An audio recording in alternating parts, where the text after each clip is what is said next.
এটা সেই রাত যেই রাতে মদিনায় একটি আয়াত নাজিল হয় যা পুরো দুনিয়াকে হেলে দিয়েছিল। এটি কোরআনের সবচেয়ে বড় আয়াত, আর তার ভেতরে এমন রহস্য ছিল যে শয়তান আর জিনও মানতে বাধ্য রয়েছে। ভাবতো, একটা দরজার পেছনে অসংখ্য রহস্যের জগৎ আর এক অদ্ভুত পরকাল আমাদের জন্য অপেক্ষা করছে। আয়াতুল কুরসি হলো সেই দরজার চাবিকাঠি। এতে এমন এমন অসংখ্য নিদর্শন আছে যা হাজার হাজার বছর ধরে লুকানো ছিল। এটা সেই আয়াত যার সাহায্যে বয়োজ্যেষ্ঠরা তাদের রুহানি বোধ খুলে ফেলতেন এবং দেহিক ও রুহানি দুই জগতেই গভীর ভ্রমণ করতেন। হ্যাঁ, আজ আপনি দেখবেন কেন জাদুকর, জিন আর শয়তান আয়াতুল কুরসিকে এত ভয় পায়, আর তার ভেতরে থাকা গোপন রহস্য জানবেন। তার আগে চ্যানেলটি সাবস্ক্রাইব করে ভিডিওটি লাইক করুন, যাতে যত বেশি সম্ভব মানুষ এই তথ্যগুলো জানতে পারে। তাহলে চলুন এই রহস্যময় যাত্রা শুরু করা যাক। আউযু বিল্লাহি মিনাশ শাইতানির রাজিম। বিসমিল্লাহির রহমানির রহিম।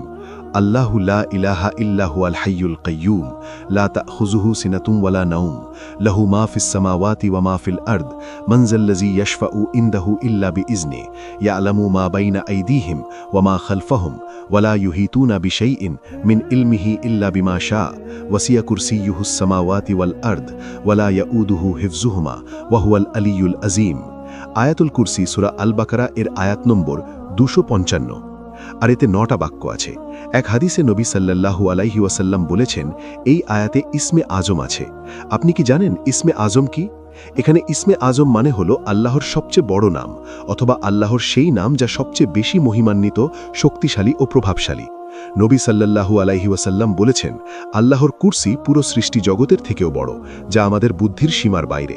কিন্তু আল্লাহর আরশের তুলনায় কুরসি যেন একটা ছোট্ট কাঠের টুকরো, যা বিশাল মরুভূমির মধ্যে ফেলা হয়েছে।